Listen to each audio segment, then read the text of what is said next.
Bom, boa noite. Hoje a nossa paraxá é a paraxá Balak, né? Como estamos aqui vendo. Números 22, 2 até 25, 9. Miqueias 5, 6 até 6, 8. E Lucas de 22, 1, 71. Nós já escrevemos aqui a palavra Teshuá, e nós vamos explicar ela no decorrer de nossa ministração de hoje. Porém, explicando o que significa Balak, né, todo o trabalho que vai ser feito agora. Muitos que talvez até conheçam a história. Balak é aquele que vai chamar o profeta Bilão, né, Balaão. E tem aquele episódio da mula, né, que se desvia para a direita e para a esquerda, aquela coisa toda fugindo do anjo, que é aquele que o profeta não consegue ver, né? E ele é chamado por Balak para profetizar contra Israel, amaldiçoar Israel. Mas Bilão, ele tem uma capacidade incrível de um bom relacionamento com Deus, porém Deus alerta ele o tempo inteiro, o caminho inteiro, que só deve abençoar Israel. E assim também Balak testemunha. Então, um breve resumo que nós, durante o decorrer da nossa ministração de hoje, nós vamos dar continuidade. E também tem muito a ver com Lucas 22. No sentido espiritual, digamos assim, essa porção, ela tem muito a ver com o que vem acontecendo nos últimos anos dentro da própria igreja, né? Não é somente a igreja evangélica, a igreja católica, nada disso. Então, numa forma geral, todas as igrejas que falam de Deus.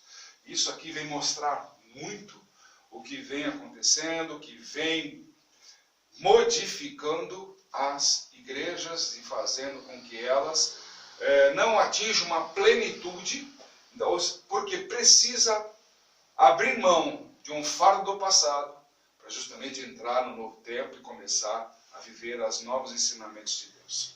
Por que a gente fala isso? Pegando somente uma base da Bíblia, né, digamos assim, aqui, capítulo 22, né, do versículo 3 ao 6. Tá? Para quem gosta aí de colocar, né, algumas coisas, 22, 3 ao 6. Fundamentadas na vida, né, para quem gosta, está aí. O que diz esse capítulo pelo lado da espiritualidade? O que é esse versículo? Ele vai falar justamente de Judas Iscariote indo buscar um relacionamento com o Sinédrio, com intenções de cumprir aquela intenção do que eles tinham, de entregar Cristo e matá-lo, porque ele já se tornaria um incômodo para a igreja na época. Tá? Ou seja, todo aquele que revela a verdade sempre vai ser perseguido pela igreja. Isso daí está demonstrado nesse capítulo aqui.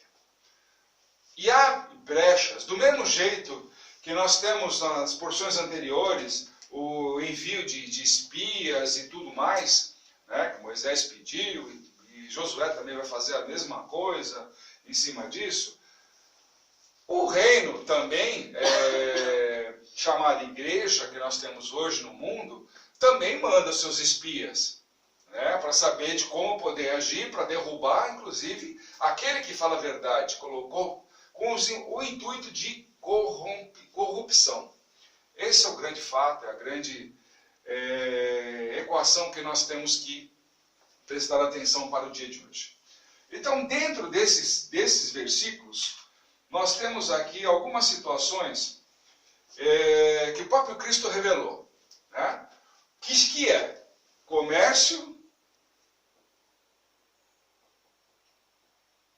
comércio na casa de oração, ou seja, que hoje nós conhecemos como igreja. Tá? O que é esse comércio? Não é vender apenas quinquilharias, aquela coisa toda, imagens que alguns lugares fazem, ou vender Bíblia, vender talite, né? Não é nada disso. Isso existe, esse comércio é praticado, enfim.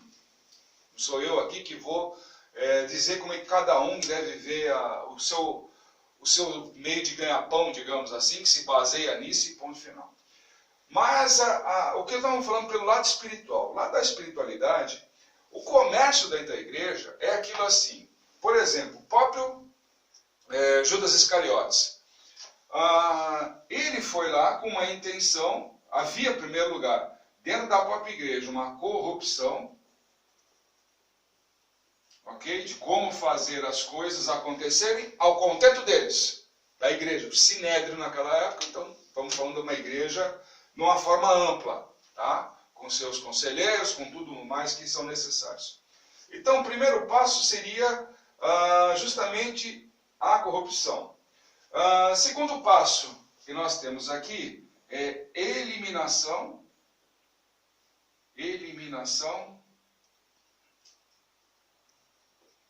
da verdade. Ou seja, aqueles que falam a verdade não têm voz dentro daquela igreja. Tem que ser naquela mecânica, naquela forma de raciocínio, daquele jeito que tal ministro mandou fazer, é assim que a doutrina dele deve seguir, mas eliminando todo aquele que fala a verdade, ok? A verdade bíblica. Não estou falando da verdade teológica de cada um, estou falando da verdade bíblica. Nós sabemos que existem, os cursos de teologia principalmente, são muito tendenciosos, e já sabe disso, já foi falado várias vezes isso. Muitos ministros já cansaram de falar sobre isso. A maioria dos cursos teológicos são tendenciosos. Tá? Então, eles levam para uma vertente, porque é o ensinamento daquela congregação, daquele professor, enfim, é muito por aí. Eles pouco retratam a fidelidade de conhecimento a parte espiritual. Eles se agarram na parte material para dar sustentação visual às pessoas. Ok? Que elas podem, digamos assim, como se fossem umas coisas palpáveis. Porque no hebraico traduz-se dessa forma, porque Alexandre era assim, porque Nabucodonosor era assado, e assim vão contando as suas histórias de acordo com os seus entendimentos. Ok? Cada um faz do jeito que quer. Mas eliminar a verdade, ou seja, pegar a palavra de Deus da forma correta, como ela foi escrita, e entender com a visão de reino, é raro achar isso daí. Ok? E o terceiro ponto que a gente pode colocar, que está aqui, nesse mesmo versículo, é sem conhecimento do povo. Conhecimento do povo.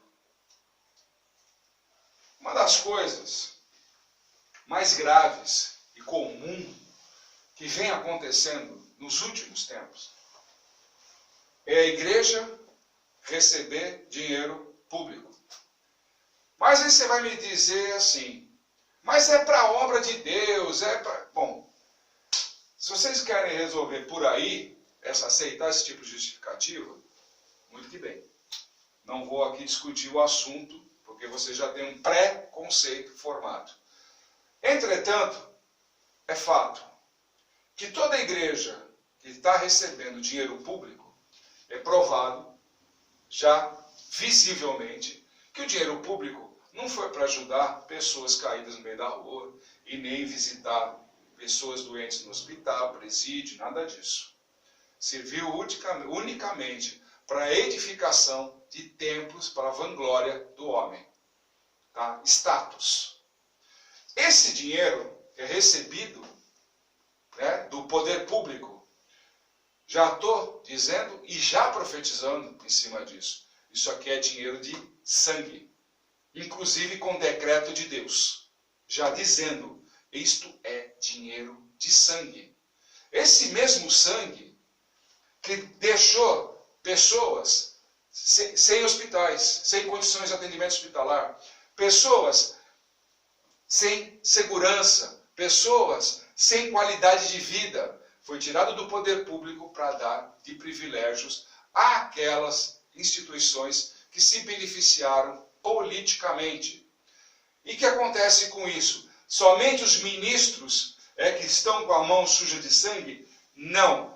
Todos os seus seguidores. Toda a igreja. toda a igreja está com as suas mãos sujas de sangue. Ah, mas eu não sabia. Então procure saber o que acontece na sua igreja. Essa conversa que precisa do dízimo, precisa da oferta, precisa disso, precisa daquilo. Quanto muito mais pede, é porque realmente nós temos um problema. No início desse versículo, nós temos uma passagem bem interessante. E o inimigo, né, nas boas traduções, e o inimigo se apoderou de Judas Iscariote. Até aí, tranquilo. Mas para os bons estudantes de teologia, que inimigo é esse? Ah, o diabo, é o demônio. Dá a denominação que você quer. Mas eu preciso qualificar qual é o tipo de inimigo que nós temos nessa operação aqui. Nós já sabemos. Está claramente no final do versículo 6. Ele recebe moedas de prata. Ou seja, quem está lidando com dinheiro? Justamente nós estamos falando do endemoniado Mamon. Ou seja, Mamon entrou em Judas Iscariote, negociou com os corruptos, ok, da igreja, e levou essa corrupção para dentro do ministério de Cristo. No dia, justamente, da condenação através do beijo. Ok? Então, hoje é muito fácil dizer que é de Cristo, que é isso, que é aquilo, mas Judas também andava com ele. Também dizia que é de Cristo, que era tudo isso e tudo mais. E, na verdade, era o espírito de Mamon que tocava ele. Hoje, então, a igreja que se corrompe com esse dinheiro governamental, edificações aí faraônicas e tudo mais, isso daí é o espírito de Mamon nas igrejas. Portanto, cuidado, que de repente você pode estar pensando que está adorando Deus, de verdade, o Deus de Israel, com todas as bandeiras, com tudo mais que fazem apologia, e ocultamente está se usando para outra finalidade a sua fé e a sua adoração.